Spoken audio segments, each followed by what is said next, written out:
Office से घर आने के बाद भी ऑफिस का काम करना पड़ता है, डिनर के बीच में ईमेल का रिप्लाई करना पड़ता है, वीकेंड पर भी बॉस के कॉल को रिसीव करना पड़ता है। मन तो करता है ना कॉल काट दें, लेकिन क्या करें, नौकरी भी तो करनी है। आपके पास में क्या ऐसा राइट नहीं होना चाहिए कि आप बॉस का कॉल काट दें, घर आने के बाद ऑफिस से डिस्कनेक्ट हो जाएं? आपकी लाइफ में ये बिल जो है बड़ा रिलेट होने वाला है। 5 दिसंबर 2025 को लोकसभा में एक प्राइवेट मेंबर बिल पेश किया गया है जिसका नाम है राइट टू डिस्कनेक्ट बिल 2025। ये बिल कहता है कि ऑफिस टाइम के बाद आप काम से जुड़े कॉल, ईमेल या मैसेज का जवाब देने के लिए मजबूर नहीं है, जो कि अभी आपको किया जा रहा है।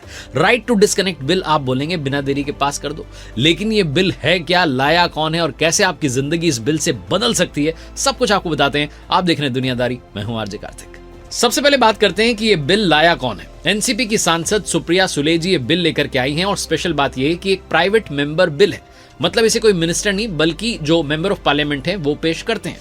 ऐसे बिल हालांकि बहुत कम पास होते हैं। 1970 के बाद से तो एक भी प्राइवेट मेंबर बिल कानून नहीं बन पाया। लेकिन सवाल ये उठता है कि बिल में आखिर है क्या।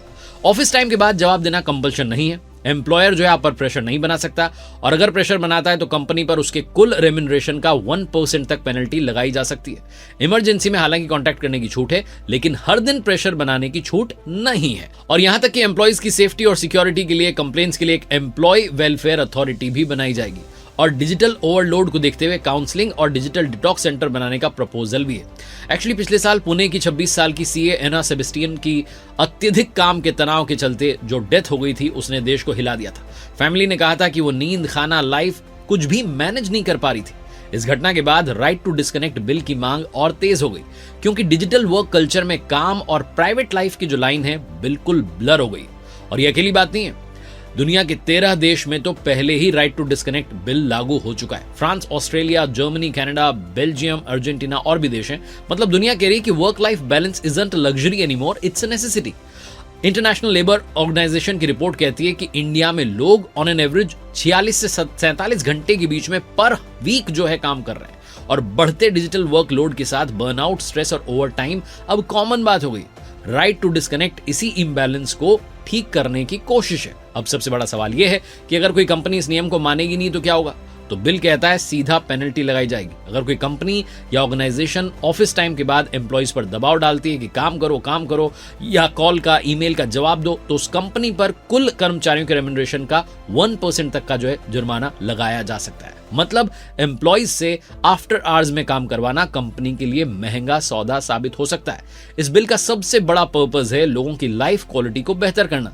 आज के डिजिटल वर्क कल्चर में काम और प्राइवेट लाइफ की लाइन जो है बिल्कुल गायब सी हो गई। लोग लगातार स्क्रीन से जुड़े रहते हैं, ईमेल चेक करते हैं और इसी से पैदा होता है बर्नआउट, स्ट्रेस और ओवरवर्क।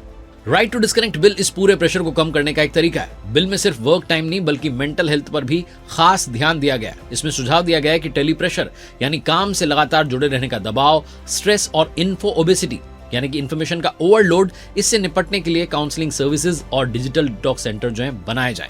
दुनिया के कई देशों में ऐसे कानून पहले से लागू हैं और वहां लोगों की वर्क लाइफ बैलेंस में साफ फर्क देखा गया है। अब सवाल एक और आता है कि ये बिल किस तरीके का है। ये एक प्राइवेट मेंबर बिल है, जैसा मैंने बताया, मतलब इसे कोई मंत्री नहीं बल्कि सांसद जो है वो पेश करते हैं, जो सरकारी पद यानी कि किसी मंत्री पद पर नहीं है। हमारी संसद में ऐसे बिल आमतौर पर शुक्रवार को चर्चा के लिए आते हैं और ईमानदारी से कहें तो ये बहुत कम पास होते हैं।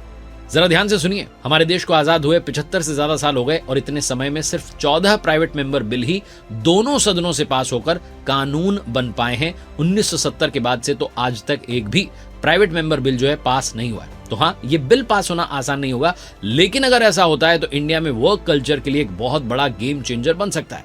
आपको क्या लगता है, कमेंट बॉक्स में बताएं। राइट टू डिस्कनेक्ट जैसा बिल भारत में आना चाहिए या फिर हमारे वर्क कल्चर को बदलना इतना आसान नहीं है।